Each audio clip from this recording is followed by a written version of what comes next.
Shall we begin?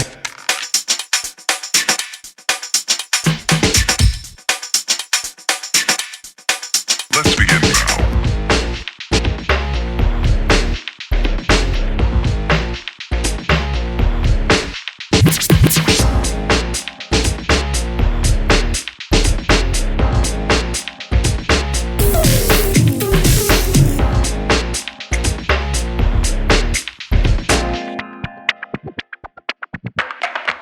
Let's begin now.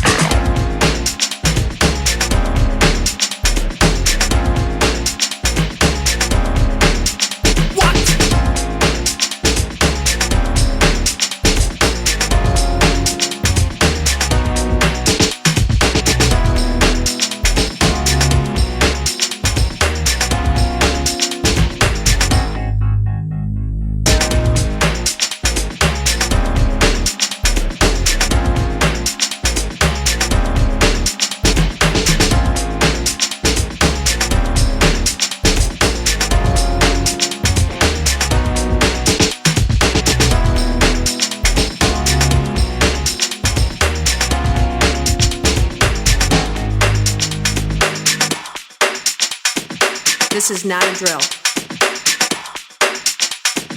Repeat, this is not a drill.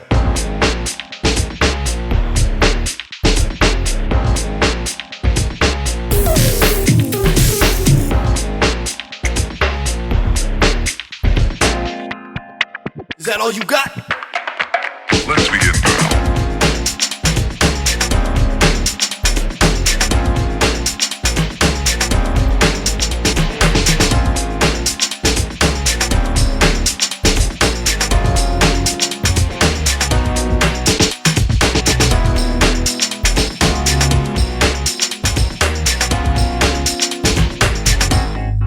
What up?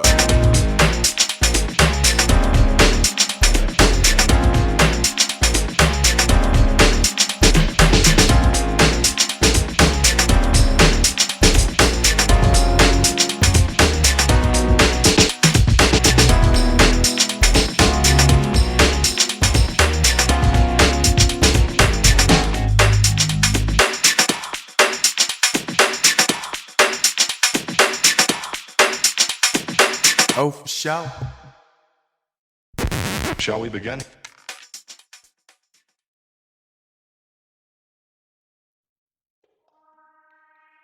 Hey everyone. Hello. Can you guys let me know if the audio is okay, please? Is the music okay? Welcome in everyone. Hey Sassy Pants. Hey Tanny. Hey Cheryl T. Hey Old Ma. Hey Space Monster. Hey 13th Juror. Hey Renee Scott. Hey Connie S. Hey Bella Blue. Did I say hello to Old Ma? I think I did. Hey Tori. Hey everyone. It's so good to see you all. I personally needed some good news today, so audio's great, perfect. So hey Officer Mac, so the great news, shockingly, I didn't think we'd have a verdict already. I mentioned that in my little brief live stream that I don't even remember doing this morning, to be perfectly honest with you. This morning that Frazee will be, hey Julie, welcome in. Frazee will be behind bars forever. 156 years, I believe. 156 years. One of the charges he got 5 years with probation, which I kind of think's hilarious. But the judge, hey Jay Suarez, the judge, hey Tanny. If I've forgotten you, call me out on it. I apologize. The judge handed him the maximum on almost everything. So we're going to talk about that. We're going to talk about Crystal Kenny, the deal with the devil, and what's coming up for her with her hearing as well. There's a pre-hearing, I think, in a couple of weeks, so we can talk about that. There's two things I want to talk about first. And I'm going to try not to cry. You saw my video yesterday, you'll know that yesterday was probably one of the hardest days of my life. I woke up this morning completely blanketed in smoke. There's a fire close by, so that was always fun. But I need to say something about, I can't just sort of move on without letting you guys all know about what's happening with my Bella, my beautiful Bella. Yesterday I was told she had most likely hemangio sarcoma, which is a very, very, very deadly sarcoma that's only found in dogs, and that she had 1 to 3 months. After rereading the letter, hey Kerry McDonald, after reading the letter again, and me being me, you guys know me, I researched the heck out of hemangiosarcoma, and I know all about it now. And my vet just called me about 10 minutes ago, so that's why I was a little late, and that's why I'm a bit emotional. I'm gonna move on. Hey Audra, how are you? Hey everyone. So this is the situation now, and this is why I'm holding on to hope. And then we're gonna do Patrick, and I'm gonna move on. But the only way they will know what sort of tumor Bella has, my dog, is if they remove it. They cannot biopsy the spleen because it's too vascular, and if it bleeds, it could rupture. So my thought is, well, maybe we can have the surgery. I had someone kindly offer to pay for the surgery, which is kind of crazy. It's no one on YouTube. Don't start a thing. It was a family member. And I was like, maybe we'll do it. I just spoke to the vet, and the vet said, look, 1 in 3 dogs will die on the table from this surgery. And within the space of 2 weeks post-op, 20% of those dogs will then die. The risk is too great. I'm not doing surgery. But the thing is, we don't know what sort of tumor this is. This could be a tumor. Worst case scenario, we have 1 to 3 months. This could be a different type of cancer. We could have 3 to 6 months. This could be benign. Today I heard the word benign for the first time. And if we get to 6 months, we may consider doing another scan or possibly discussing surgery. I love my vet because she's just like me, and she gave me what I needed yesterday for worst case scenario. And Bridget yesterday was worst case scenario, and I'm not like that all the time. I hold on to hope. And for me, I'm going to hope that I have more than 1 to 3 months. And I'm going to be doing natural therapies. I'm going to be looking into all different types of natural things that could hopefully help and give her a little extra time. But it's not definite that it is hemangiosarcoma. So I'm holding on to that, and that's what's going to get me through this. She was playing today with my sister. She had hash browns. I recorded it. I took videos. I'll make a video or something of it up. But I just needed to tell you all because I came on yesterday. I came on yesterday so devastated, thinking hope, and I'm always about hope. So if you have a dog or have had cancer and you have any suggestions, please, please, please email me. You're free to email me. Yes, she will be having CBD oil. She's got flaxseed oil on the way. I hear that turkey tail mushrooms are great for cancer. So I'm going to be doing all of that. But I just needed to tell you all that because it's kind of, there's a little hope. there's just a little hope, and we all sometimes need a little hope, and we're going to take it every day as it comes. And that's how I live my life anyway, being chronically ill. So I just wanted to let you all know that I'm not going to be doom and gloom about it. I'm going to celebrate her and love her and give her the Bella bucket list that she wants, but I'm also going to treat her with natural therapies as well. And maybe she'll make Christmas, maybe she'll make 6 months, and maybe it's benign.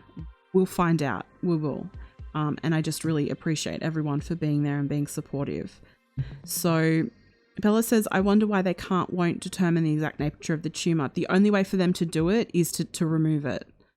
Because they can't, for a couple of reasons, but they can't do a biopsy of it because if it is a hemangiosarcoma, I can't remember the word, it starts with an S, but it would help it spread by doing the biopsy. So, yeah. Oh, Renee, that would be lovely if you could. If anyone has any suggestions, they are so welcome, because I have heard so many stories of hope. Hey, Shelley.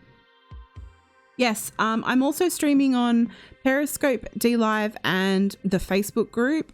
We're mostly all over on YouTube, guys, so come join us and chit chat. But we're going to move on from that. I just thought I felt like I needed to say something, because yesterday was me at my most vulnerable point ever on the internet, and I'm keeping it up because it's real and it's raw, and I still feel that way. I'm still petrified, but I just needed to tell you all that there is something called there is something called hope, and I'm holding on to it. And I hope everyone's doing okay. Space Monster, I hope that you're okay. I hope everyone's doing okay. She needs a chicken burger. Well, you know, she's not having any grains, so we're going down the no grains route, but I will give her chicken. She's going to get lots of treats. But yeah, so let's move on to the most important thing. How old is Bella? She's 6. She's 7. 2012. She might. I think we got her in 2012. No, we got her in 2011. I keep getting those 2 years mixed up because I got sick around that time. I think she might just be turning 8, which she's still technically, she's not young, but she's not old. But anyway,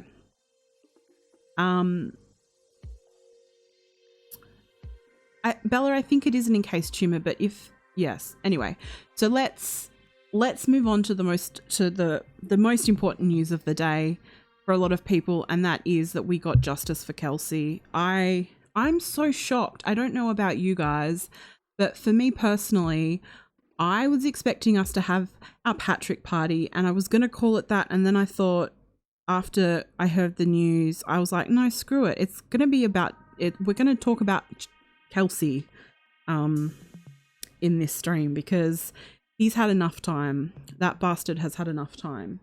But in saying that, I do want us to talk about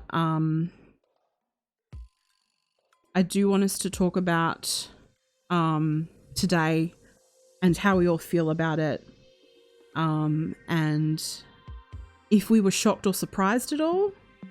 Hey, Miss Justice. And I love how she walks in and says hallelujah. Hey, everyone. So I wasn't expecting a result so quickly. I do believe the result was in, I think they said 2 hours. Now, given yesterday was the most emotional day of my life, and well, one of them, and I was up at 6 a.m. I'm not usually up at that age. Hey, Trisha. I'm not usually up at 6 a.m. and I was looking, and I just happened to stumble upon news. Hey, One Smart Cookie. So much love to you right now. Don't make me cry. And I was shocked. 2 hours. 2 hours it took. I was not expecting that. I need you guys to tell me what you think. Were you shocked at the 2 hours? I thought it would take a little longer.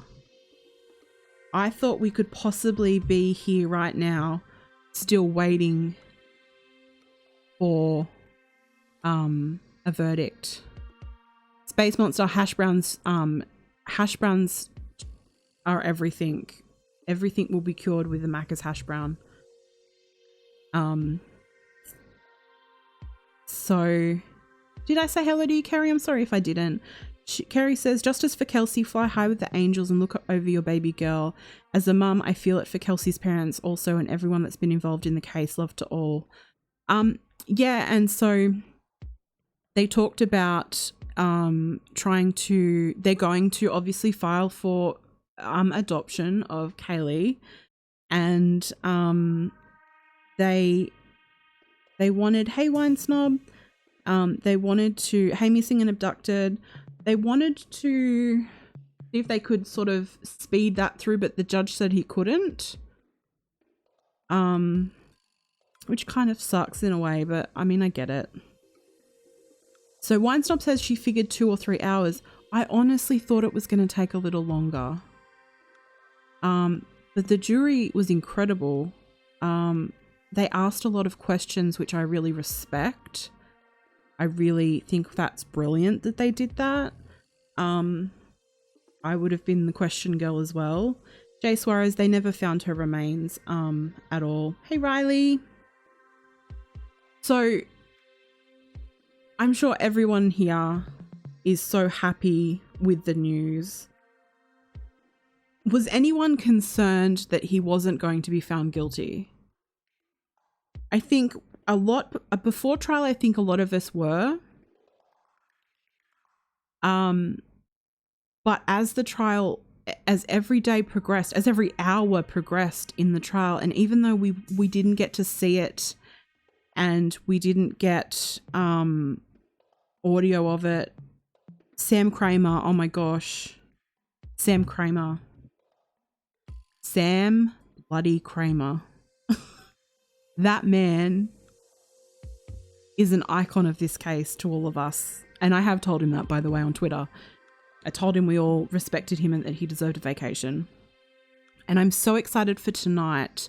He's actually going to be live, and I need to, can someone please confirm to me, I'm so confused with the different time zones at the moment. If someone can confirm what time Mountain Time is, how long until that's 8:30 Mountain Time, I would appreciate it, because I want us to all be able to watch him, because tonight we get to hear sentencing's already happened, One Smart Cookie. Brilliant. Okay, I'm so excited to get to tell One Smart Cookie. Patrick Frazee, guilty on all charges. He was sentenced to life without the possibility of parole and 156 years on top of that. And 5 of those years with the possibility of parole, which is kind of really funny. But, and the judge gave him the harshest of sentences. Hey, Sassy Pants. Yeah, Sam Kramer is awesome. I think we need to make like a Sam Kramer fan account. We should have done that in the beginning. In 9 minutes. He was sentenced in 9 minutes. So someone said something I needed to. So Carrie says, is it true Patrick's sister wants little Kaylee? Now, I haven't heard that, but that someone else will let us know if that's true or not. Wait, it's in 9 minutes? Oh no. I didn't time that very well, did I? Oh, awesome, Carrie. I love it when we do our watch parties. So is it 1 hour? And yeah. And so he says in Mountain Time, and then I thought Central Time would probably be the time that most people use. I don't know. I need to talk to you guys and work out what time zone I should use. I think I can. Can't I stream it? Because it's on Facebook. I'm fairly sure I can stream it on here. Do you have a photo of what his face looked like when sentenced? No, because they refused. Oh, don't get me started. Don't get any of us started. he there was no, hey Amy, there was absolutely no what do you call it, there's no photos, and they shielded him from even the public's view on the way out. So we didn't even get to see him on the way out, and the media were actually yelling out, he's a convicted criminal. In fact, one of Sam Kramer's tweets said something about that, and it's the first time he's made a comment that's not like fact-based. It was really interesting.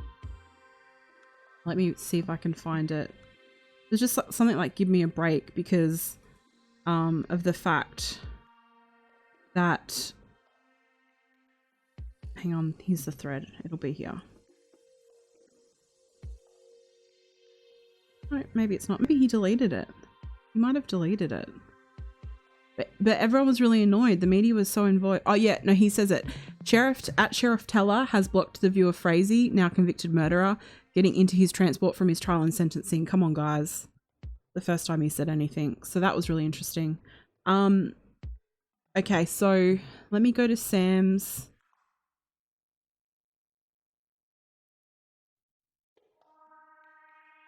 Let me go to Sam's Facebook. And whilst we're chatting, if someone sees he goes live whilst we're chatting, can you let us know? And I will set it up though, so we can see it together. I think that would be fun. What do you guys think?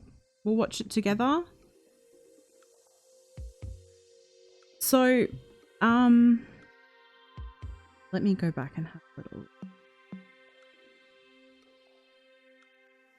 If someone in the, so can someone just let Jay Suarez know to refresh? Because that's been happening a lot lately, actually. I don't know whether it's like a Facebook, a YouTube glitch where you can't hear what someone's saying, but it's been happening a lot in lives.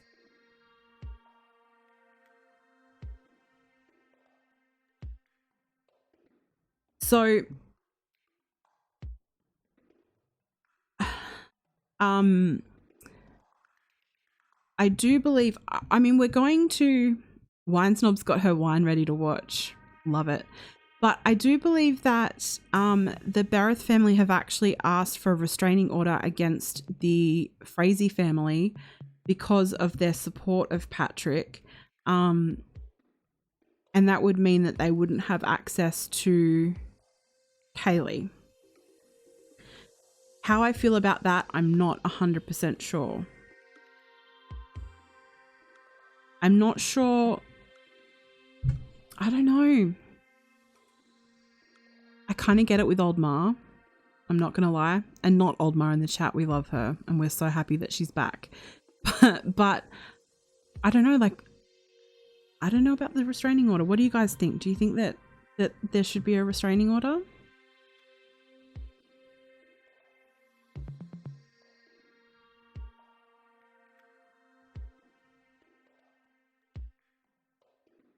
Hey Katie, hey Jackie, I can't see your comments. The comments aren't coming through Restream, even though Restream's set to work. I know you guys are over on the Facebook, but if you want to come over to the YouTube, most of us are over on YouTube and you can chit chat there.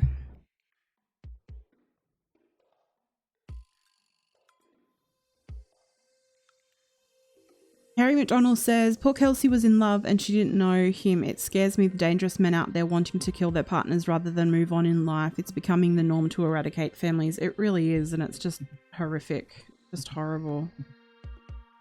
Okay, so let me see. Let me get up Sam's thing again. Because I think he's going to tell us so much. It's going to be quite fun. And I'm going to obviously mute myself and I'll be in the chat with you all.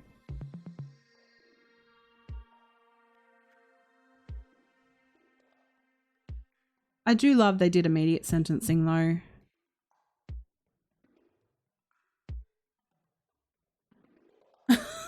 Okay, Tori. Hey, Michelle. I know, such a great day. Hey, Katie. Thanks for coming over to the YouTubes. Yeah, it is a really great day. I think a month ago, I may have been concerned about today and about the outcome, but I am super happy with guilty on all charges. And I'm so happy there was some justice. Now, if Frazee would be so kind as to say what really happened and where Kelsey was, well, that would just be the icing on the cake. For them to know where she is and maybe look for her. But that's not going to happen. I think we all saw that with his behavior and how he acted. And I do think that Sam wrote at one point that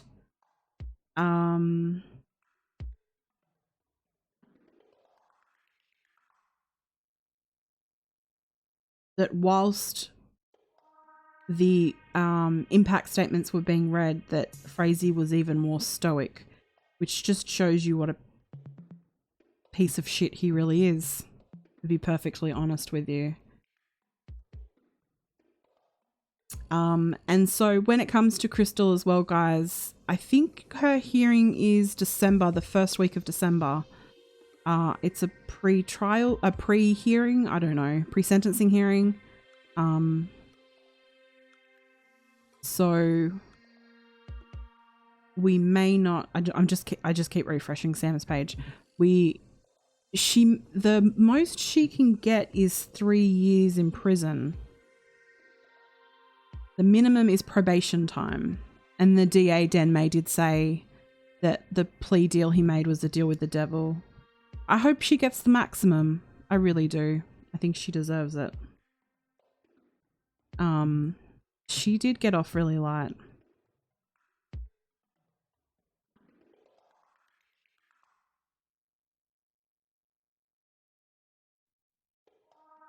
Yeah, well, I agree, Oldmar. I would hate for there to be unsupervised access. I don't think that would ever happen at all.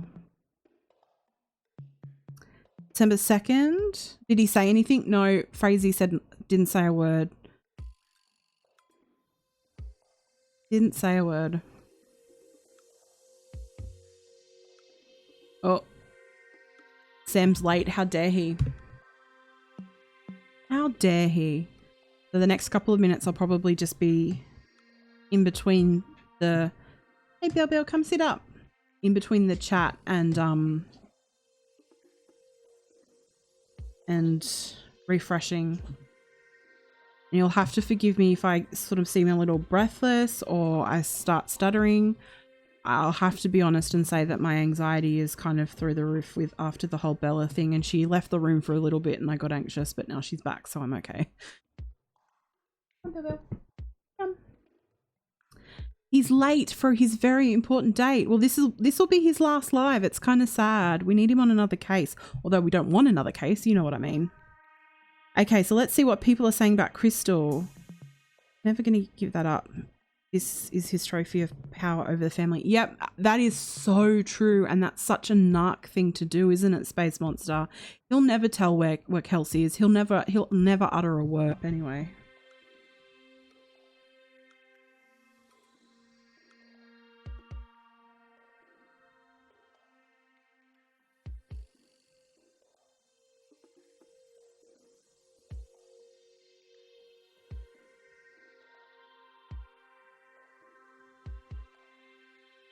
Sorry guys, I hate dead air, but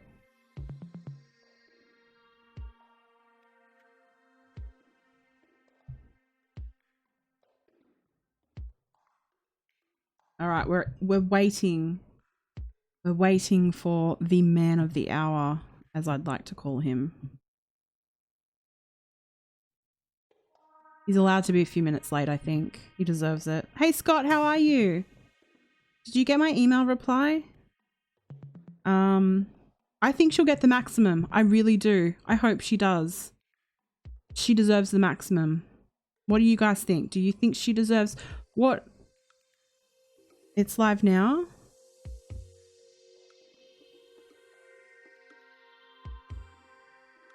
Not to me, it's not.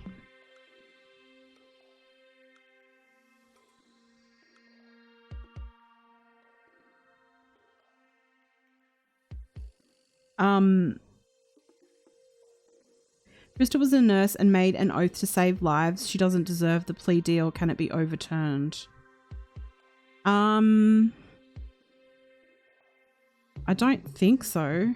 I don't know. I'm not brilliant with American politics. I try. Does anyone else know? Oh, I agree, Tanny. They won't ever stop looking. Bella says, I'll lay money on it. It was her evidence that sealed his fate. I agree.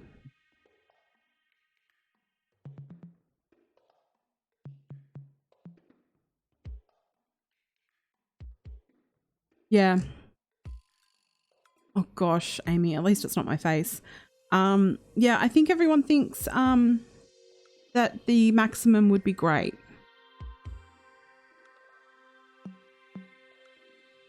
That's interesting, Oldmar. Oldmar says, wonder if they did psych test as the prosecutor said he was a sociopath in the live press this morning. I wonder if Sam's having a couple of drinks, celebratory drinks. A deal is the deal? Okay. Now, someone tweeted me on Twitter that they have a feeling, and it was a very interesting theory that they had, that Patrick is going to go for a retrial because of incompetent, or what's the technical term? I can't think of, like incompetent defense or whatever that term is. That's what he's going to try for, and I can see that happening because the defense was shocking. They were just so shocking. Hey, Mel Mel.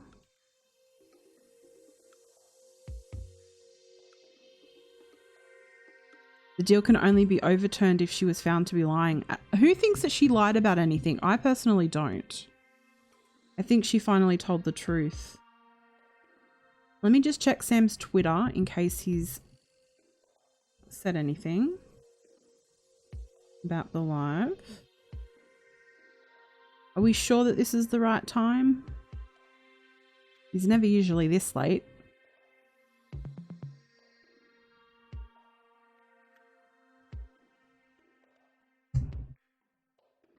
Ineffective counsel, yes.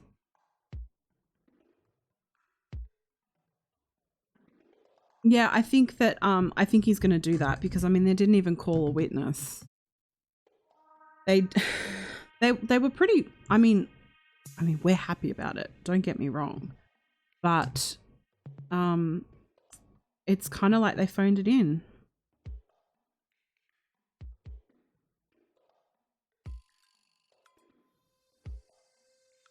Charity is right. If it wasn't for Crystal, we wouldn't have gotten Frazee on anything. I do agree. It's hard, and that's why I think that Dan May saying that it was a deal with the devil is right. And what a hard decision for him to make. Well, for them all to make, to pick one for the other. So Riley says. So he's meant to be here at 8:30 Mountain Time. Hey, Judy Ron. Riley says, I think she lied about being scared of him and that's why she cleaned up the crime scene. But I think she told the truth other than that. That's interesting. I think she probably was scared of him. I mean, he's kind of a scary guy. I wouldn't want to be in a room with him. I don't know about any of you. Some of you might want to be in a room with him and, you know, have a moment with him. Hey, Nikki. It's in an hour.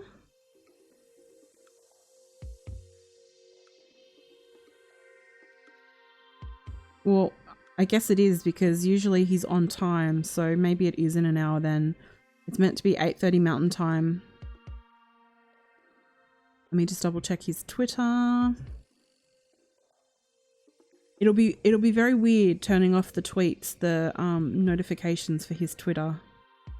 Had them on.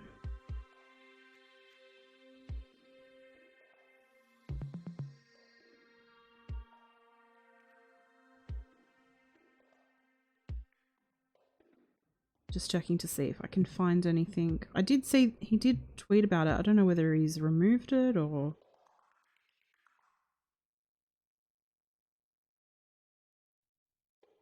Well, he did say, I'll share more tonight on Facebook Live. I guess we look out for it then. I'm not sure. He's live now. Oh my gosh. Okay, guys, I'm muting.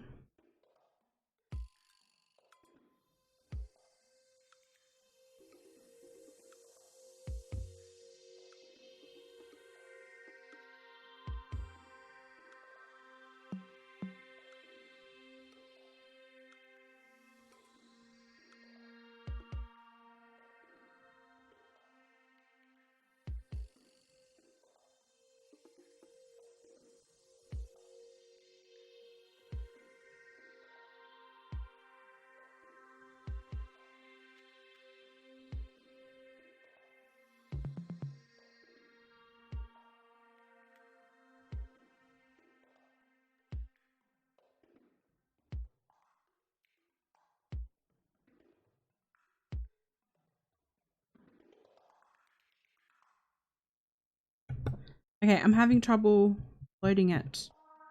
Sorry guys, sorry.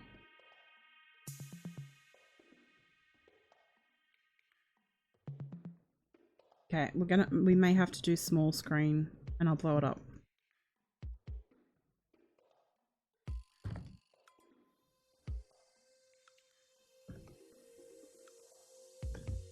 Okay, so I thought both sides were going to argue first, and then the judge would read jury instructions. That's not how it went. He read jury instructions first. So the jury instructions, I'm going to go kind of quickly through them because we already do have the guilty verdict. But there were 22 of them. First, no research of this case of any kind, digital, whatever, was allowed until a verdict was reached. Again, he has to be guilty. I believe he did it beyond a reasonable. 2, defendant is charged with first-degree murder, felony first-degree murder, solicitation to commit first-degree murder, tampering with a human body. Pleaded not guilty. 3rd, the charges were not evidence; they are only accusations. 4, plays right into it. Every person charged with a crime is presumed innocent until proven guilty beyond a reasonable doubt. Burden of proof, prosecution. Number 5, each count is a separate offense. So kind of are tied together, but not in their decision process. Number 6, direct evidence based on observations directly from the crimes. 7, mere number of witnesses testifying for not indicative of that point.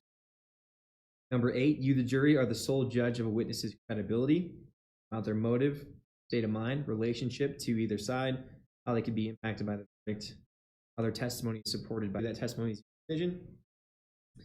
10, credibility of a witness can be impacted if the witness has been convicted of a felony. I thought that was interesting because obviously so many of us view the jail notes as an extremely explosive piece of evidence that was entered so late, literally during the trial. So that was there. 11, evidence in this case, sworn testimony and exhibits are the only things that can be, may also include reasonable inferences. 12, every defendant has a constitutional right not to testify, cannot use for any purpose in their decision. 13, court admitted evidence for a limited purpose, like those jail notes. You can only weigh it as such. 14, looking at the defendant had to do like with his state of mind, culpable state of mind. 15, they went through the elements of a crime of murder in the first degree. 16, and I'll get more into this later, if not tomorrow. running on the clock tonight. 16, if he's found not guilty of those charges, you may find him guilty of a lesser charge of first after deliberation can be charged as second-degree murder and manslaughter. So that's what we were talking about in the process that so many of you had questions about. So that was that. 17 talked about the elements of solicitation to commit murder. 18 elements of first-degree murder as a felony. 19 elements of crime of robbery. There. 20 elements of tampering with a deceased human body. 21, they said in this case, certain words have meaning for anything of value, property.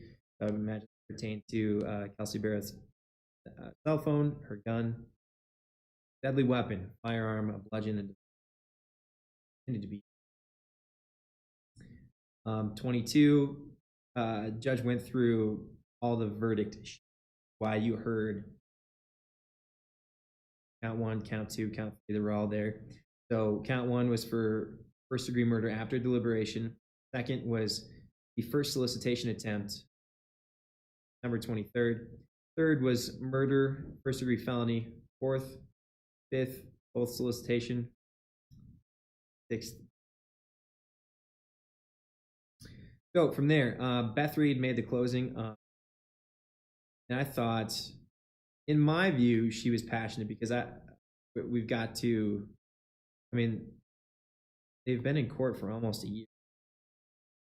So gotten a good glimpse of as to how attorneys on both sides really kind of present their case. And I thought Beth Reed was super passionate compared to what I've seen from passionate before. I just thought closing argument, she kind of took it to a note. Started strongly that we all wish Kelsey Berreth walked through that door right now. That's never going to happen. Powerful. She used a PowerPoint to kind of run through some of this stuff. Pulls up photos of Frazee at the Ent Credit Union on December 5th. To go and he went to get that alibi. He already knew that she was dead.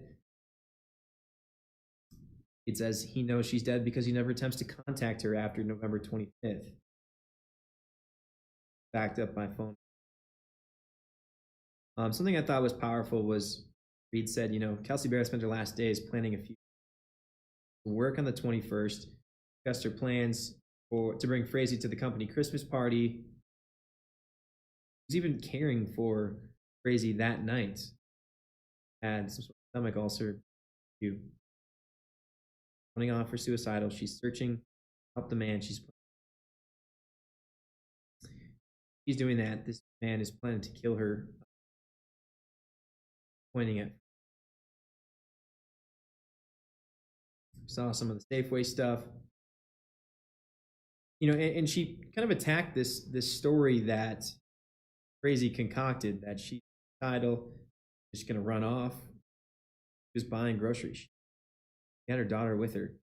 Not what Reed pointed out. This is not someone that is going up and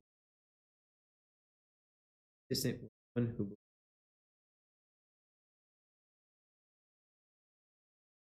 They recovered all of those items from her townhome. Everything that she went to get from Safeway, the items for the bread dip, the poinsettia, all her stuff is still there. Vehicle's still.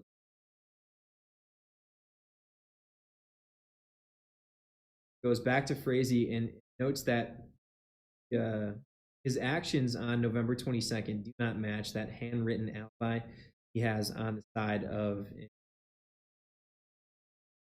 That he went to go check on cattle, 2:30, 2:45 or so, but they have him on surveillance, not leaving Kelsey Berreth's townhome until about 4:30, give or take.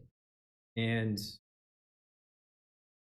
noted that the Harlow neighbor surveillance caught him there 11 times, 12:30 to 4.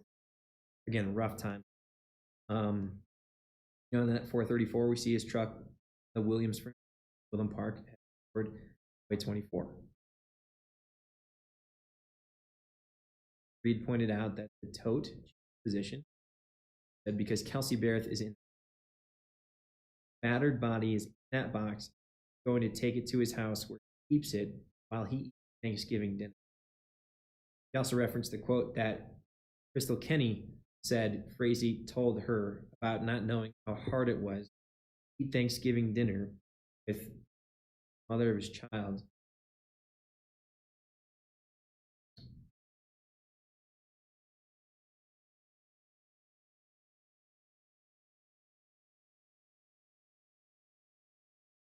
To phone records, November 23rd, showing that Frazee's and Berreth's phones traveling west of Cripple Creek together. Again, Frazee said they just ran off, that she just ran off. He hadn't seen her, that said she didn't want to be around him anymore. Their phones say something different. A direct quote, fabricating and manipulating phone calls to serve his own. Talks about the tote at Nash Ranch. Said, isn't it remarkable how the dimensions on that haystack match a box like this? That's where Frazee kept Berreth over in a barn. 24th notes that he's still manipulating the cell phone data. Then eventually they see Kenny's and Frazee's phone travel toward Nash back. Reed pointed out that Crystal Kenny's phone was in Idaho until she travels down late November 23rd into 4th. Point out the initial call he has with Woodland Park Police Corporal Curran. But this is that initial call after Kelsey's reported missing. Talks about breaking up, wanting to go their separate ways. That says he gave Kelsey her gun and keys. Tried talking sense. Heard from her periodically through the weekend. Didn't say anything about her being suicidal.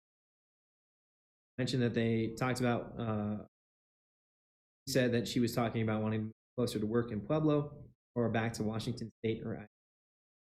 Reed says, quote, setting up his stories that we know can't be true. The problem for the defendant that he's not even. They're kind of catching him in.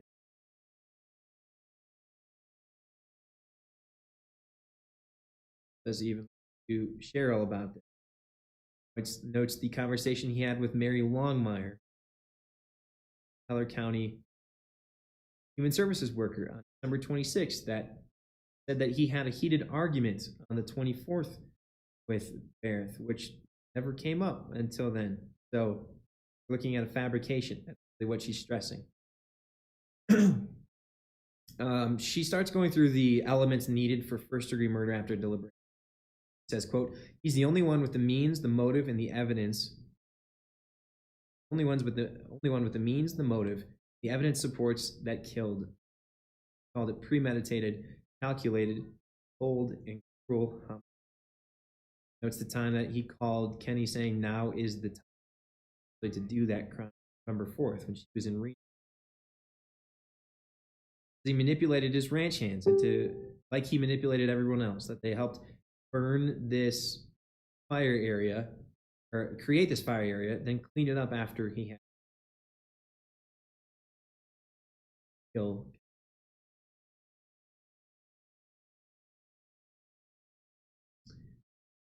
He referenced, Kelsey Berreth's words being, or please stop.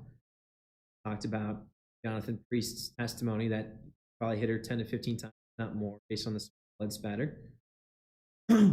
Reed says, quote, he finished her off because she was a problem too. Reference the blood on the fireplace, the toilet, the floorboards, the baby gate. All over her condo, a condo she's lived in.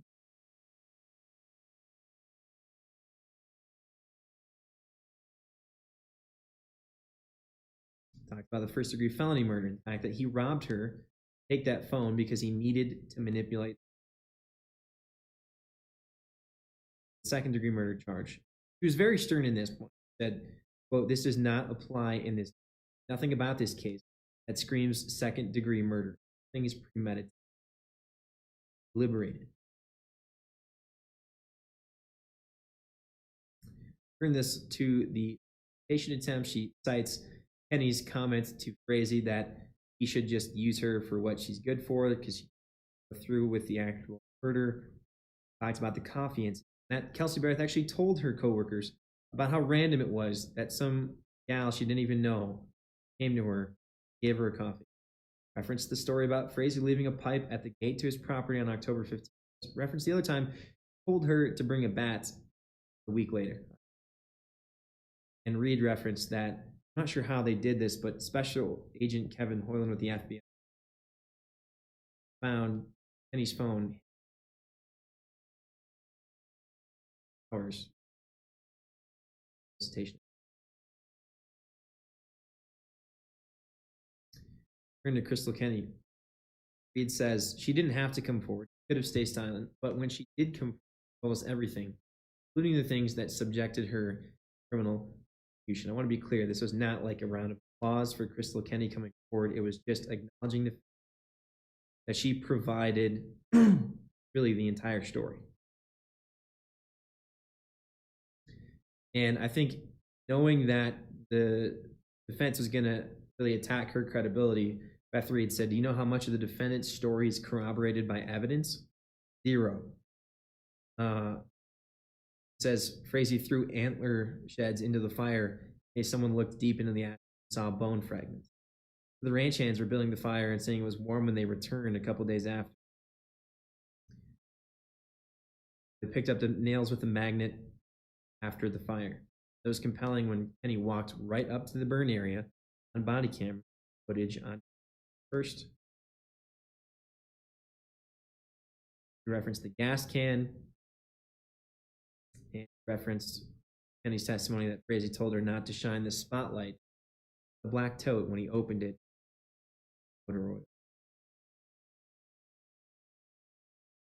Reed talks about tampering with the deceased human body and how part of that charge is knowing that there is pending, future, or in progress proceedings. She took that to mean police really were coming, they're tracking down. Reed quotes, not only did he burn the body to what would probably be an unrecognizable state to most of us, further dispose of it. Wish I could.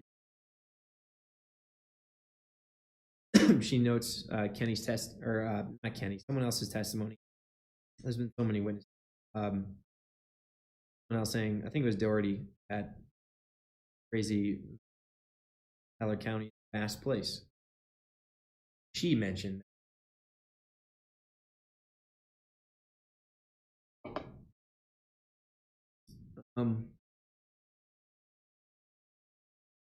when you look at Crystal Kenny's testimony, everything she brings up, it all matches. And I know, and again, her credibility has been under attack. We'll get into that in a sense, but even pointed out Kenny's testimony about the records for the Walgreens account and the photos that she uploaded to that from Kelsey Bear's phone. Crazy account information. Reed said, he was poisoning the well or telling people around Berreth and around him that Kelsey Berreth was abusing their daughter. Yet none of that was validated. There were no medical records. Daughter to the ER, despite him saying so. The custody application was only partially filled out at his home. It was not an active case. He had told people that there were mandatory observations done by the of that. Everyone that saw the daughter saw her as a happy, including Chris. Reed brought up that this is the time Kenny realizes that maybe Berreth is not.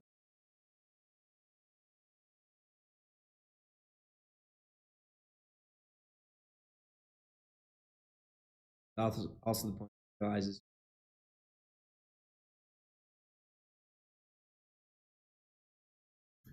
talks about the protecting the kind of used as a bait, if you will. Crystal Kenny points out the jail notes. says, quote, the point of that evidence, Patrick Frazee notes volumes about him. Beth Reed made a clear point that they didn't have to consider motive. It's not up to them to decide. So the reality is there's only one person that knows why. Person, Patrick Frazee. I want to understand it, but that's not what jury is being and said, look at the evidence in this case that the defendant committed this crime. The answer is a resentment. Because if he didn't, why the cover-up? Why does he only need an alibi for November 26th? Why does he need someone to cover up? Why is he talking in code? Talking about the message. Why is he going to ask whether information can be covered Freud's cell phone? That no body, no crime. That's what the defendant has several months come for him. Overwhelmed by the defendant. Courtroom is where the truth comes to light. So, really pushed hard for guilty of first-degree murder after guilty of solicitation, guilty of about an hour altogether.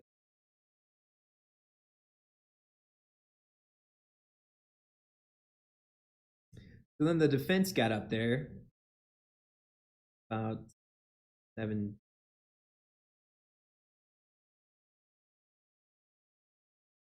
Adam Steigerwald, and I want to make a quick comment because I've seen tweets and stuff very vague tweets and comments that Frazee didn't have competent. I don't think that could be further from. They did a lot of work. I think in some states, maybe the public defender's office isn't as regarded, but they really did a strong job. No, they didn't call any witnesses. Know that some people were disappointed. Spend a longer time cross-examining. I thought they were really sharp. They were pointed in what they wanted to do. They were concise, and they brought up. Ultimately, they found that the argument. So, Adam Steigerwald on closing said, "You're being asked to ignore your common sense, direct evidence that has been presented to you over the last 2+ weeks. Essentially, believe the story made by." He said the DA's office investigator, Chad Minninger, lied about.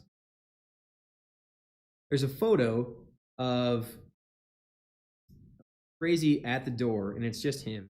And there's a void for his left side. It looks like there could be something there.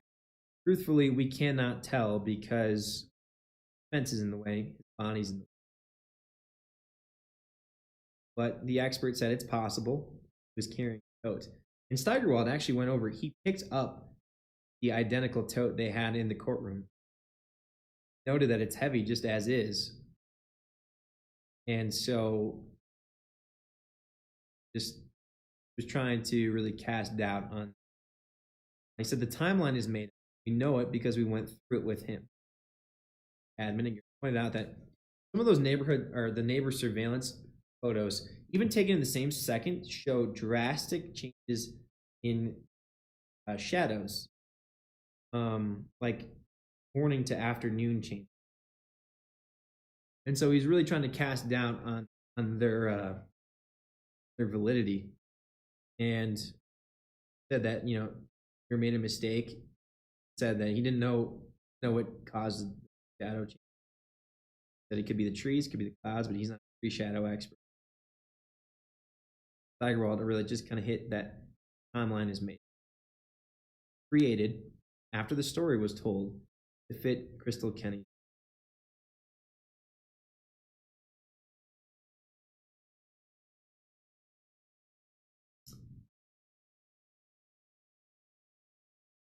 Says there's one door to Kelsey Berreth's condominium. There's a motion activated security. They, being the prosecution, conducted 3-minute experiments, 11 months Thanksgiving, to say that's why Frazee are not the camera the way we need.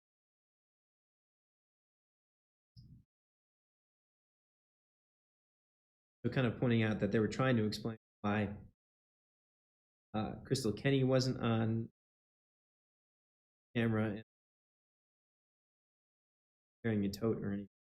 Pointed out that Bob Slagle, Kelsey Berreth triggered the camera. Berreth is much. He said, quote, there's no image of Patrick Frazee that supports the prosecution.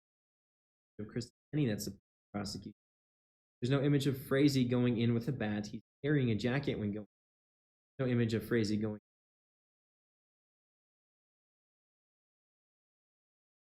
Talked about there's no explanation for where Patrick Frazee parked his truck. Again, no image of leaving with a coat. Not an image of Patrick Frazee with a drop of blood on him. Crystal Kenny's description of this is accurate. Why is there no evidence on any of his clothes? Why is there no image of Frazee leaving? Why is there no DNA? Patrick Frazee. Kenny testified that he washed his clothes at Kelsey Berreth. He talked about the bloodstain and crime scene reconstruction. Said that testimony is expert as it is really just relying upon the story.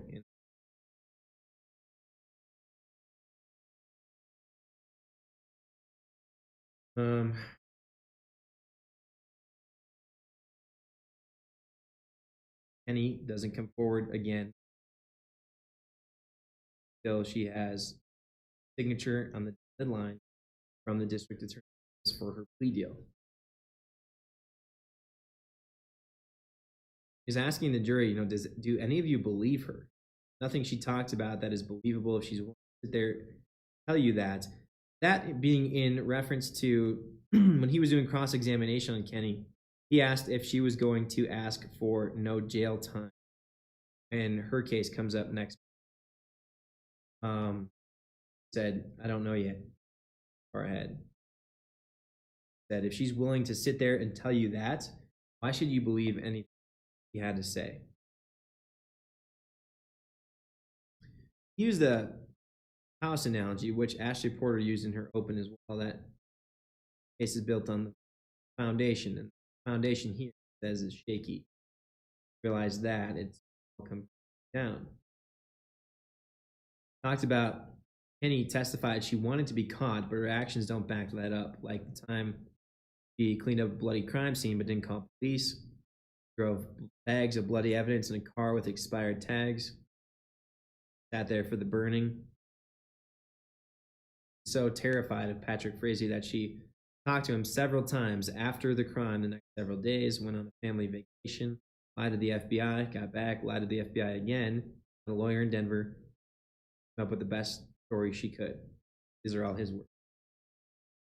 Did that when a plea deal was filed.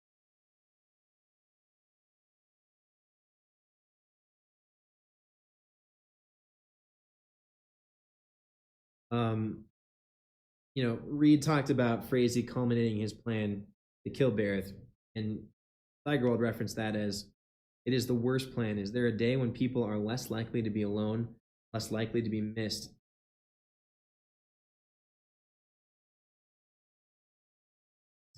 Says if that was the plan, if Frazee was going to kill Kelsey Berreth, why does he pick the worst possible location in the world for it?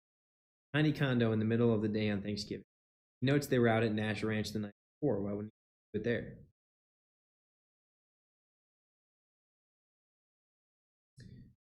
Steigerwald pointed out that prosecutors didn't try burning the identical tote for 12 hours to see how it reacted to match up. They didn't want to know that answer, because they should have found metal in that plastic. Clasps didn't. Talked about the dogs not working. They hit on the haystack, ranch blood.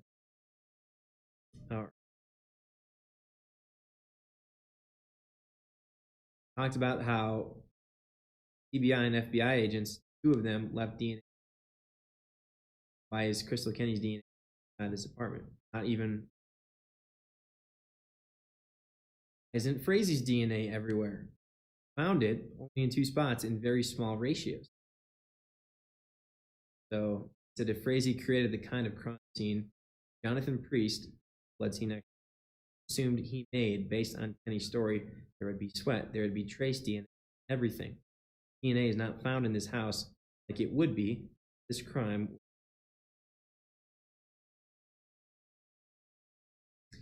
So that Frazee telling people about the crime doesn't make him guilty, and if anything, in a way, that doesn't happen. Why would he tell people that he wanted? So there's too much attention being made. Frazee said said Frazee's dealing with the loss of his dad, battle for his dad's assets with his siblings. He doesn't have anyone to really give him some trusted advice. Direct quote: "He does stupid things." And also the jail notes. Steigerwald says are proof of him being an idiot, not proof of him doing. Realize how shaky the foundation is. The evidence built on a foundation that support it. Did he get it? He gets it. Steigerwald said it doesn't look good, but he said that there is reasonable doubt in. I noted that again, Steigerwald, like Beth Reed, was kind of normally soft-spoken, but today he was stronger. Made sure he was heard. From there, the state was given 30 minutes to for rebuttal, and it was District Attorney Dan May.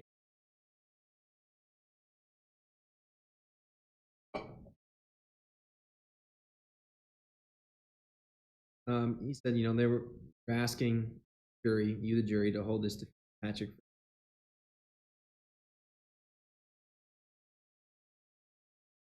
Asking you to consider all the facts in this speculation.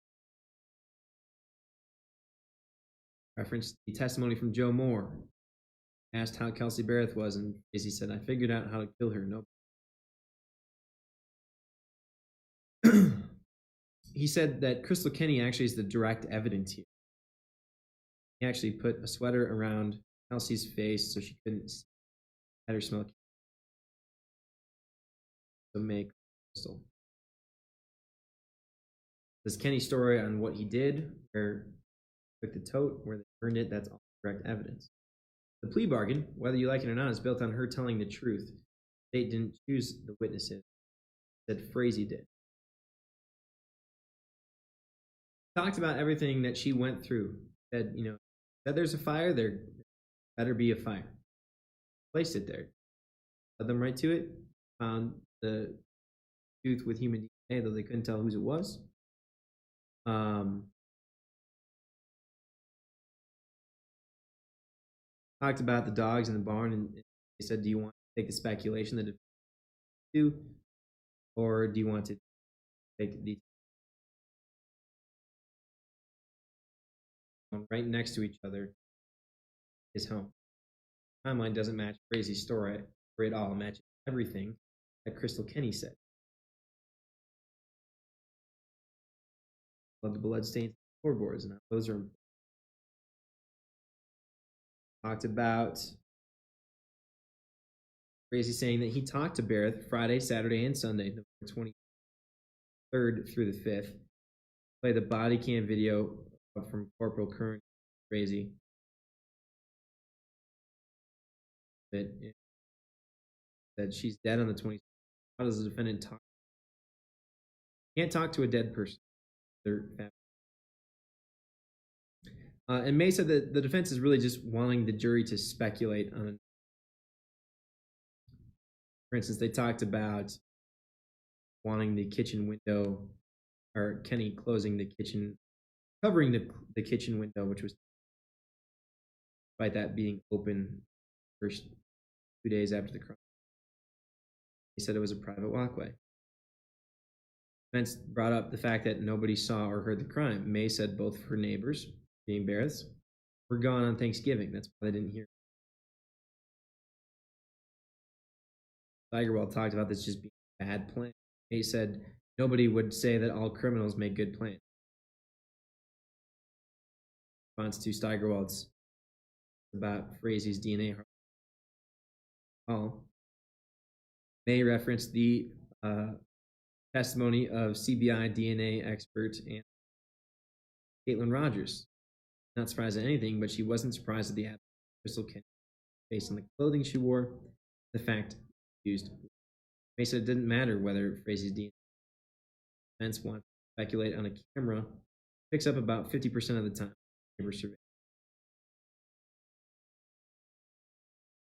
So the defense doesn't want to talk about the photo of Berreth, Frazee, and daughter at the front door. Seta said the defense doesn't want to talk about all the photos and emails alerts showing Frazee going.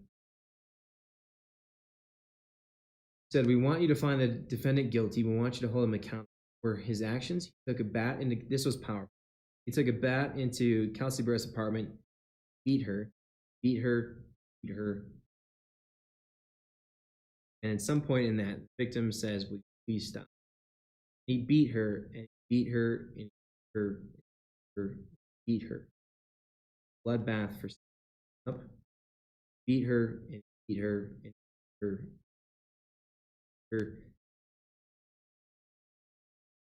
Whoever knows how many.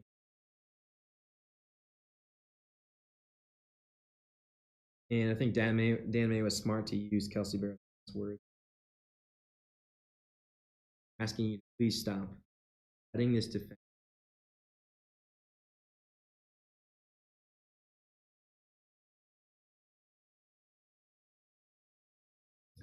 That was took about 20 minutes, given 30. Jury was sent to the the judge went over kind of his instructions. So before the jury was even chosen, both sides agreed to pick 4 alternates. They picked by the seat before they even knew who were going to sit in those seats. Picked 2, 5, 8, and 12, which they were instructed to stay around, but they couldn't final deliberations. The judge said he'll bring them back all the evidence. Computer. So at 11:18, we went to recess. Jury had the case. But before that, we talked quickly. The defense talked that Adam Steigerwald said wanted a heads up if the jury was going to watch video or listen to audio more than twice. And they had 3 videos at their disposal. One, surveillance from the Conoco, the fluorescent Conoco, where he went to essentially meet Kenny. November 24th. Then 2 videos from November 21st of both body cam of Kenny leading investigators on the Frazee Ranch first, and then through the Berreth townhome second. And then there were 2 audio files. The first was that Corporal Curran call with Frazee on December 2nd, and then a call with Joe Moore, which I don't know what day that was because I was not there. The judge told us he would give a 20-minute notice on verdict. He'll first notify prosecutors and defense. Go from there.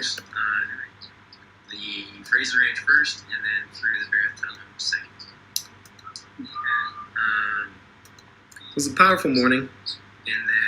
I put out a tweet 3 hours in that they did not reach a verdict at that point, and then a little bit later they did. It came down about the heads up came down about 2:30. Got in there, and judge came in at 2:54. I noted when I walked in, I took a look over at Frazee, and he looked like his eyes were a little watery, like he was tearing up, getting ready to cry, which was a new visual for me. So jury deliberations were just over 3.5 hours. I noted Berreth also staring right at Frazee. Juror number was selected as the foreperson. Says they reached a verdict, handing the 6 verdict sheets to the bailiff. Judge was reading through them. First degree murder after deliberation, guilty. And at that point, you could kind of hear the release of the Berreth family, and there were tears. They were taking up the first 2 rows of the center area, and so they were, kind of holding on to each other, still kind of crying. Second count, guilty. Third count, guilty. I looked over at Adam Steigerwald. He was shaking his head, kind of in, not disbelief, but, well, yeah, disbelief. They've obviously put in a lot of time for this too. Count 4, guilty. Count 5, guilty. Count 6, guilty. When asked, Steigerwald said yes, they would like the defense. So, again, I noted that Frazee looked like he was ready to cry initially. I peeked over after, I think, the 4th count, and his shoulders had kind of sunk a little bit, but he still had that emotionless, that stoic look on his face, which is really what he's done all throughout the case. He doesn't really give a big reaction or anything like that, which Beth Reed had in a press conference afterward. So when asked, Steigerwald said, they'd like the defense, that they would like the jury pulled by that verdict. They all said yes, it was their decision, and it's now their decision if they want to discuss the case with us being the press. I saw a quick question: what was Sheila's reaction? I couldn't see Sheila. She was like 4 to 5 rows in front of me. The courtroom was probably 90 to 95% full during the closing, and not everybody made it back for the verdict, but I couldn't see her. She was too far in front of me. And no, Cheryl Berreth was not in the courtroom, neither was Clint. Somebody has to take care of the baby, so they were back in Idaho. Dara was there, surrounded by cousins, aunts, uncles of Kelsey. So a lot of people rushed out, and I hung out a little bit to hear because we knew, I'd gotten a heads up that they were talking about doing immediate sentencing, and then the judge said that on the way out. So the court called Cheryl Berreth, and she was with Clint, and they were on the phone, and so Jennifer Veman called Scott Morin, Kelsey's uncle, and he made statements. He actually first read through a few comments from coworkers. First one was an Ira Klein. She talked about how she and Kelsey had a connection because they both had daughters named Kaylee, spelled the same way, and said that his daughter just being a beautiful girl. I noted that Steigerwald and Ashley Porter, the defense attorneys, were just kind of staring straight forward. Frazee was also staring straight ahead toward the jury box. The second letter was from David DeRay, written to Kelsey's daughter. Said he had the pleasure of flying with her mom. She wrote the best test questions, not too hard, not too easy. Says he remembers when Kelsey brought her to Pueblo, had the pleasure of helping her getting ready to fly. She was a natural pilot. Says he'd remember her kindness and smile most. A smile like hers would lift him up about what they were doing. Another one, Chris Polomize, talked about the number of people that Kelsey Berreth impacted in her time at DOS. It said she was beautiful. One might have assumed she was pretentious because she avoided crowds, but once you got to know her, she was quiet, unassuming soul. And then Scott read a note from Cheryl Berreth, which was really powerful. I tried to type it out as best I could.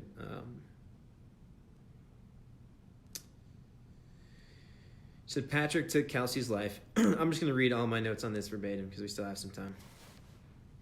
Patrick took Kelsey's life. She was our daughter, a devoted, loving mother, sister, friend, and valued pilot. She was a positive contribution to society, regardless of what Frazee told others. Those who didn't know this may have believed Kelsey Berreth's or Frazee's lies about her. Her reputation has been damaged by him even after her death. He not only killed our daughter, his child's mother, but he chose a horrific death for her, beating her head with a baseball bat while she tried to escape. He showed no remorse, wishing me a happy Thanksgiving that same day. What a sick man. Days later, he and his accomplice burned my daughter's body. He did all of this in the presence of his 13-month-old daughter. He told me numerous lies over the phone when Kelsey was missing. Nothing will repair the hole in our hearts. We found her belongings, her luggage, her blood. We observed the items that had been wiped down with a substance with a white film, including the baby's crib. We were worried about the baby's safety, knowing the evidence he had killed Kelsey, wondering if he would kill her, the baby. Our family and friends learned everything from the news. Patrick chose Thanksgiving Day to execute his plan, forever tainting this holiday for us. We've since been tasked with removing our daughter's belongings so repairs can be made. Sleep was consistent of about 3 hours a night for a month there. Only one meal. They can only stomach one meal each day.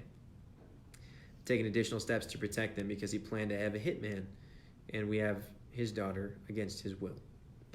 We had a B-Day party for the daughter, knowing it could be the last birthday we have for her.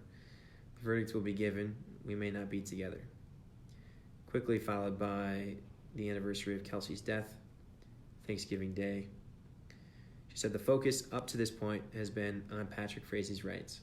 It's time that Kelsey's rights be taken into consideration. We asked he be sentenced to the maximum penalty. We ask all of his parental rights be revoked immediately and permanently. We intend to adopt her and appreciate whatever can be done to expedite the process. We have suffered long enough. It's time our family comes together to find closure. We've proven we're loving parents and capable of parenting her. We realize there are typical procedures for her custody, but this is not typical. Kelsey was committed to being an exemplary pilot.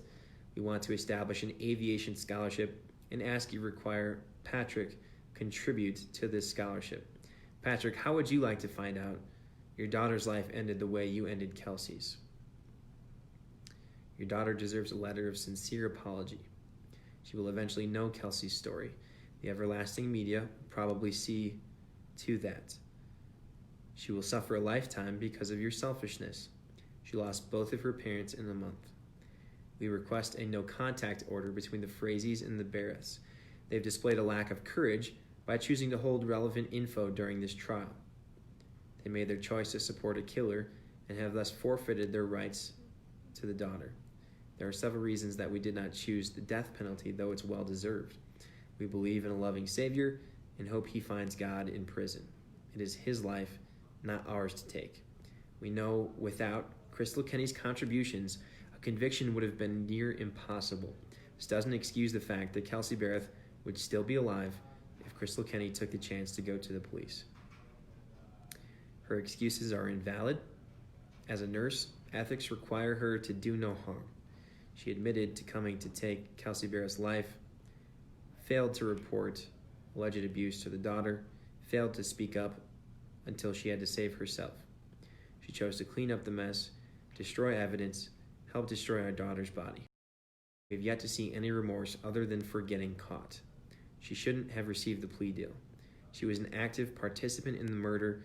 The only thing she didn't do was swing the bat. We've paid the price for lack of judgment, ethics, and humanity. So that was Cheryl's note. Then Scott spoke for himself. He gave thanks to Judge Sells for justice. So that's been their prayer. They prayed for justice. Said Kelsey was a great hugger. And not only was she loved, he said she loved everyone else. And that's gone but not forgotten. Said he's sick to his stomach about what happened. Says they've questioned their faith. They want to know why, though they know they'll never know. The court for its justice and promptness. Kimberly Moore, I believe that's his wife, Said she entered the family just 2 months before Kelsey was born. Said she was a hugger. She fit perfectly under my armpit. She said she's not letting Patrick ruin Thanksgiving for them. She said, Berreth said that Frazee wouldn't let her get her nails done because, quote, only whores get their nails done, end quote. She said she's never been this angry, but that she will love Kelsey's daughter just like she loved Kelsey. And then Jennifer Veeman said it again, that she stood up and said a few words that really the one important thing was that Kelsey Berreth mattered. She said, we all knew early on that something terrible happened to her. We just didn't know how terrible, how brutal the murder of Kelsey Berreth was. Veeman said, this is without a doubt one of the most brutal murders she's ever seen, that Kelsey begged for her life and that she suffered. Frazee took a shining light from this earth to do so. He had Crystal Kenny come to Colorado 3 times to kill Kelsey. So she asked that they sentence him to 3 consecutive terms for solicitation. So that was 48 years each. Consecutive. She's asking the life without parole for murder after deliberation. So on top of that, so it's 156 years consecutive to life without parole because Kelsey Berreth's life mattered.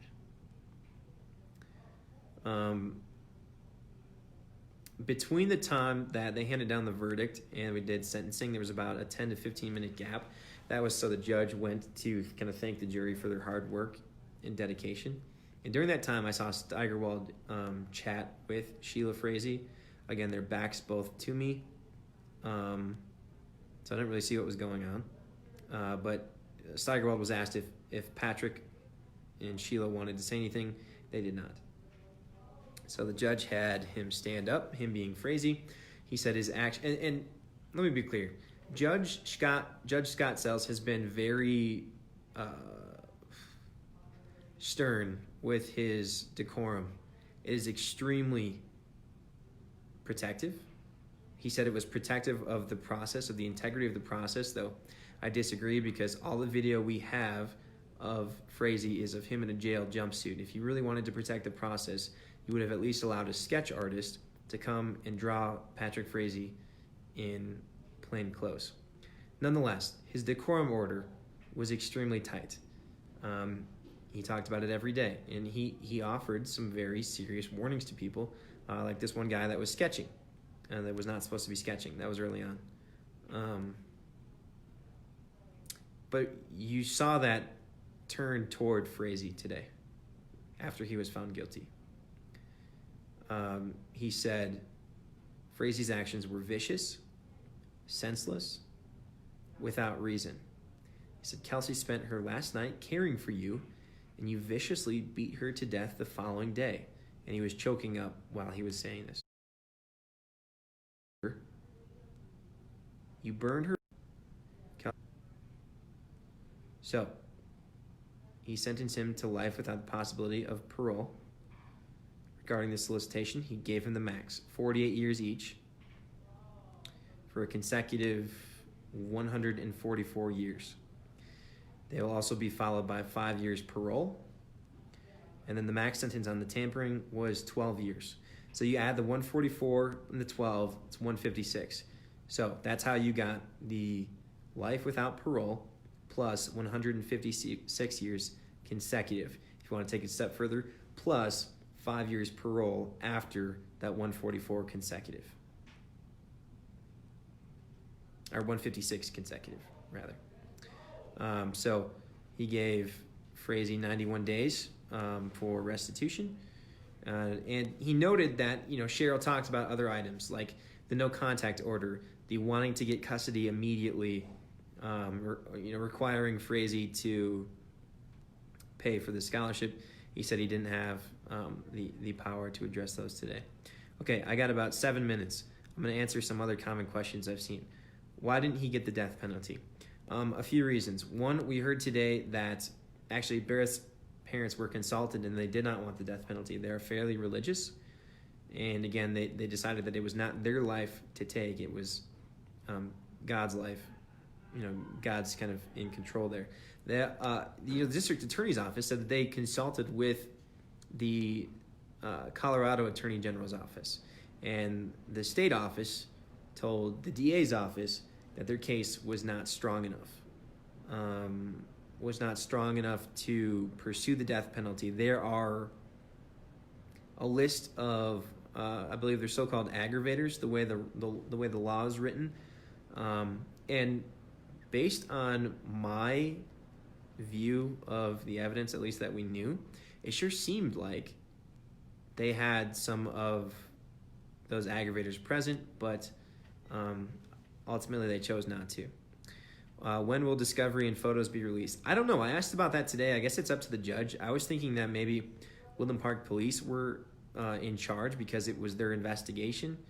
I asked Dan May about that today. He said that he didn't know. It's kind of the judge's decision.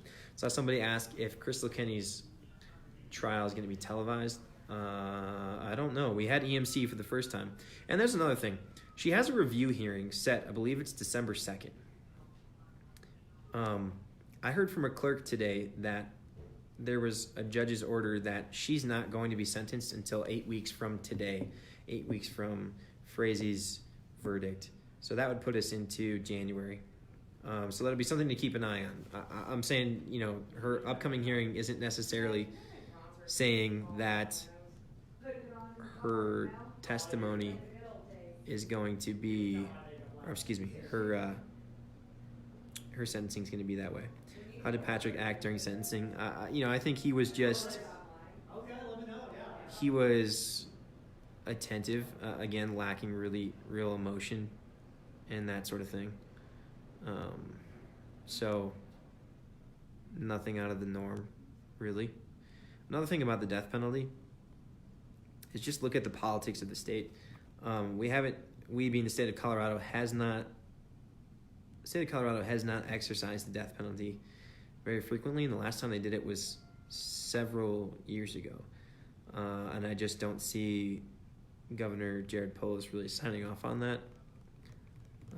So, yeah.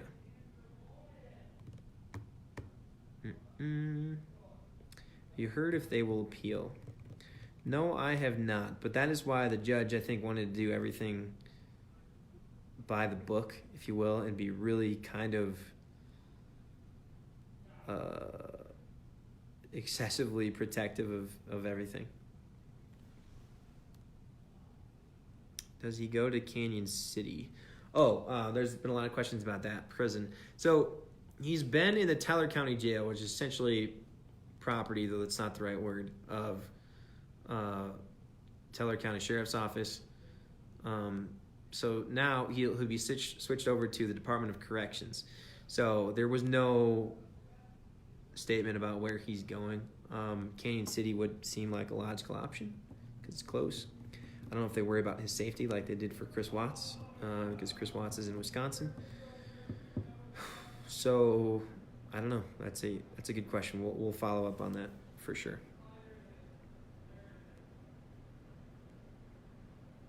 What's next for Frazee? Well, other than spending the rest of his life in prison, they're still involved in the custody case for the daughter. He's also being sued by the Berreths for, it was initially wrongful death, but I think the way the law is written, how his trial played out. Well, they televised for Crystal. I don't know. They allowed EMC electronic media coverage before, so we'll see. Were Patrick's siblings there today? I did not see his brother. I don't know that his sister was there either. There were so many people.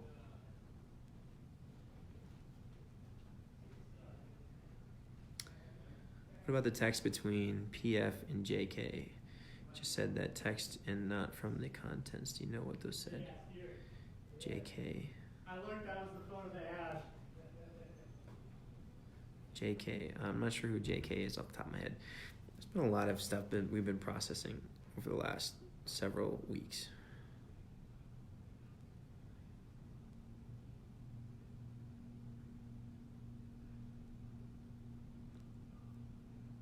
Rose asked about the life insurance. I did look at that, and I had some of you send me some notes too. The way the law is written, someone that is found to have killed someone else, even though they're the beneficiary, it's not going to be paid out to them. So we'll see how that plays out in the future. Imagine it go to Kaylee or to someone else of the family. So, all right, they're giving me the 20-minute warning, the 20-minute warning about the show. So I know a lot of you have asked what my opinion is, and for me to open up about this case, having covered it since really the beginning. I hate to give you a cliffhanger, but I don't have time right now to get into that. So what I'm going to plan to do is I think we're going to, kind of continue to focus our coverage on this case about other things that we learned today through the week. And tomorrow, I think I will hold another Facebook Live. That'll be more Q&A. So if you have any questions, I will have nothing to go through as far as testimony, closing arguments, verdict, none the like. So if you have any questions about anything in the case, I think we'll get those answered tomorrow. Plan for like an hour and a half maybe, depending on how it goes, depending on how the day goes. Of course, we're always subject to breaking news. So we'll see how that goes. I'll put out a note about that tomorrow, because I kind of have to go back to reality as far as the whole newsroom goes. So thanks as always to all of you that have followed our coverage of this from the start. It's been a very long time. It feels like a year of my life is just like suddenly, the chapter is just suddenly closed, having covering this for so long. So yeah, thanks for being attentive. Thanks for sharing our work. Thanks for asking questions. Thanks for challenging us. I think there's validity to, especially in today's day and age of kind of questioning your news sources if you don't necessarily believe or if you don't necessarily understand. I think that's a good thing. So thanks to those that have engaged with our content. Man, it's been a long time, but yeah, we'll continue to cover this through the week. So we'll plan on a Facebook Live sometime tomorrow night. I'll answer some Q&A. We'll go from there. So think of your questions, and we will look at getting those answered tomorrow. All right, thanks everybody. Enjoy the rest of your Monday nights, and we'll talk tomorrow.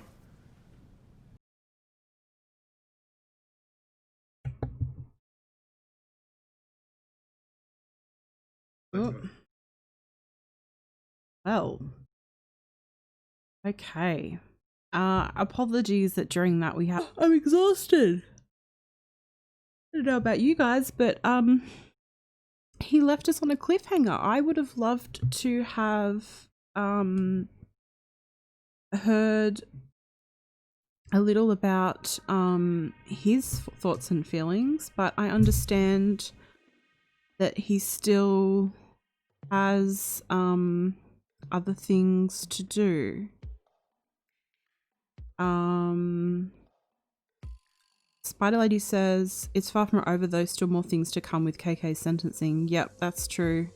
But I bet it's a lot off Sam's shoulders and Dad with the phone. Yeah, I can imagine. I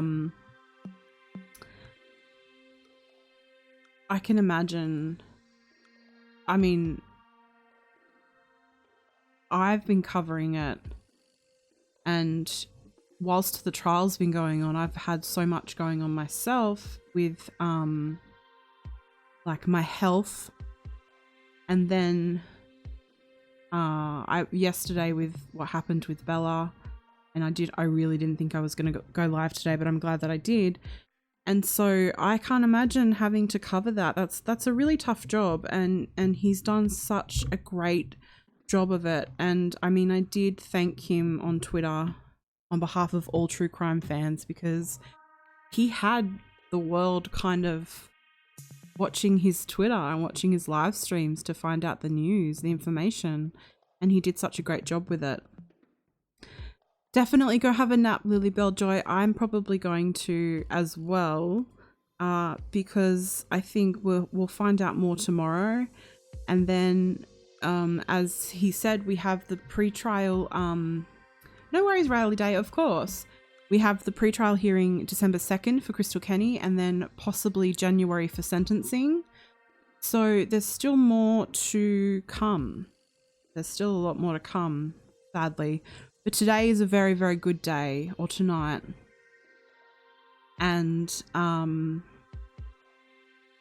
I'm so happy with the outcome, and I think we all are. I'm so glad that he got the maximum and that he will never see freedom again, and that his daughter is safe and in the hands of loving people. Well, I should say her daughter, not his, because I think that she was more a mother than he was a father. And someone mentioned in the comments, I think it was Connie, said that at Thanksgiving she's going to light a candle in Kelsey's honor. And so I think that would be lovely. That would be so lovely. I don't have Thanksgiving here in Australia, but I still may do it for Thanksgiving. Truthless Luther says, I have 2 questions. Is it true Frazee has a list full of jurors, and why? Do they think he killed Mindy Lee because there's a few paths they've crossed? I think that's something we need to look into. I know you mentioned it during the stream as well, that they're going to look into the Mindy Lee situation. I don't know a lot about it. I've read about it, but my mind is completely blank right now. So I think we can look into that for sure. So there's still more to come with this, I think. And I probably won't live stream this tomorrow. But if you're in the Facebook group, All Things True Crime, we'll be doing a watch party in there. So come and join.